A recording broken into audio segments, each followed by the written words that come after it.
दोस्तों, जब हम हॉलीवुड के सुपरस्टार विल स्मिथ का नाम सुनते हैं तो हमें एक चार्मिंग स्माइल, ब्लॉकबस्टर्स, अवार्ड्स और सक्सेस याद आती है। पर हमारी आज की किताब विल, जिसमें विल स्मिथ अपनी असली कहानी सुनाते हैं। एक लड़का जो अपने डर से लड़ता रहा, अप्रूवल के लिए जीता रहा और फाइनली अपने असली अस्तित्व को पा गया। चलो आज विल स्मिथ के साथ एक इमोशनल, इंस्पायरिंग और ब्रूटली ऑनेस्ट जर्नी में चलते हैं। The book will. दोस्तों, विल स्मिथ का बचपन एक स्ट्रिक्ट और समटाइम्स वायलेंट फादर के साथ गुजरा। डिसिप्लिन बहुत इंपॉर्टेंट था, लेकिन फियर उनकी जिंदगी का एक मेजर पार्ट था। विल ने बचपन में देखा कि उनके फादर उनकी माँ को मारा करते थे और उन्हीं घटनाओं की वजह से विल के मन में एक गिल्ट बैठ गया कि मैं अपनी माँ को प्रोटेक्ट नहीं कर पाया। दोस्तों, डर का बीज बचपन में बोया जाता है और हम सारी लाइफ उससे लड़ते रहते हैं। विल के साथ भी कुछ ऐसा ही था। बचपन में अपने घर का माहौल हल्का करने के लिए विल ने एक चीज सीखी: लोगों को हंसाना, उन्हें एंटरटेन करना। ये एक सर्वाइवल मैकेनिज्म बन गया। हर बार जब घर में टेंशन होती, विल अपनी मस्ती से माहौल हल्का करते। कभी कभी हम जो स्किल्स डेवलप करते हैं वो सिर्फ अपने दुख को मास्क करने के लिए होती हैं, लेकिन कभी कभी वही स्किल्स हमारी लाइफ का पाथ भी बन जाती हैं। विल की early success DJ jazzy Jeff के साथ। विल ने अपना रैप करियर स्टार्ट किया डीजे जैजी जेफ के साथ। फन म्यूजिक, क्लीन लिरिक्स, मास पॉपुलैरिटी। उन्हें ग्रैमी अवार्ड भी मिला। जब तुम अपनी ओरिजिनलिटी को अपनाते हो, दुनिया उसे एक्सेप्ट करती है। विल के साथ भी यही हो रहा था। वो ऑनेस्ट और ओरिजिनल थे, इसलिए दुनिया ने उन्हें एक्सेप्ट करना स्टार्ट कर दिया था।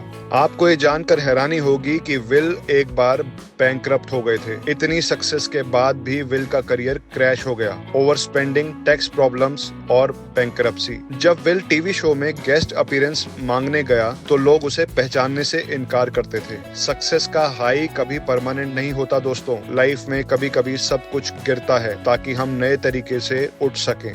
The fresh prince of Bel Air. Will का comeback the fresh prince of Bel Air से हुआ, पर यह भी एक चैलेंज था।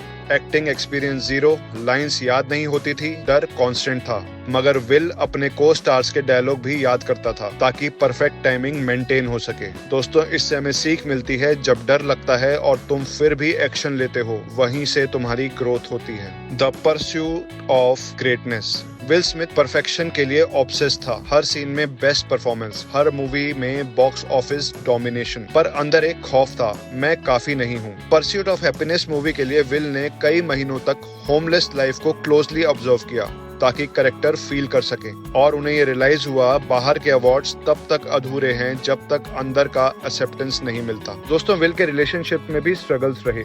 विल और उनकी वाइफ के रिलेशनशिप में भी चैलेंजेस आए। एक्सपेक्टेशंस का प्रेशर, पब्लिक इमेज मेंटेन करने का स्ट्रेस। विल ने एक grand 40th birthday party organise करी, पर उनकी वाइफ को लगा कि विल अपनी ईगो को सेलिब्रेट कर रहे हैं। दोस्तों, ट्रू लव में सबसे जरूरी चीज है एक्सेप्टेंस, ना कि परफॉर्मेंस। दोस्तों, विल स्मिथ कहते हैं कि उन्होंने सक्सेस की बहुत भारी कीमत चुकाई है। एक टाइम था जब विल स्मिथ दुनिया के सबसे बड़े स्टार बन गए थे, man in black, independence day और बैड बॉयज। पर उसके लिए उन्होंने इमोशनल कॉस्ट भी भरी, exhaustion, anxiety and isolation. Will का कहना है कि मैं दुनिया को एंटरटेन करते करते अपने आप से ही दूर हो गया था। दोस्तों, जब तुम दुनिया को जीतने की कोशिश करते हो, कभी कभी अपनी रूह को ही खो बैठते हो, और यही रियलाइजेशन विल स्मिथ को भी हो रहा था। एक वक्त आया जब विल को अपने रियल फियर्स देखने पड़े। अप्रूवल की भूख, अपनी माँ के लिए गिल्ट, बच्चे जैसे अपने दर्द को छुपाना। थेरेपी, मेडिटेशन और डीप सेल्फ रिफ्लेक्शन का जर्नी शुरू हुआ। हीलिंग तभी होती है जब हम अपने सबसे बड़े दर्द को आंखों में आंखें डालकर देखते हैं। और उसके बाद हुआ रीडिस्कवरिंग विल।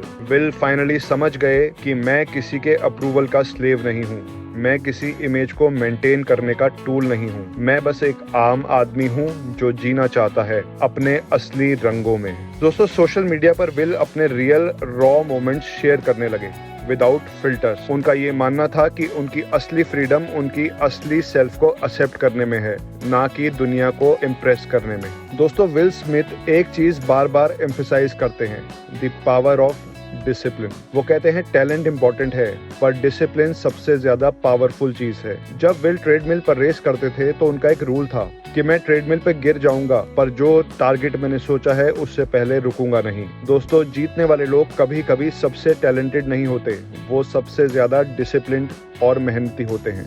दोस्तों, विल की लाइफ में विल के फादर की डेथ एक मेजर टर्निंग पॉइंट था।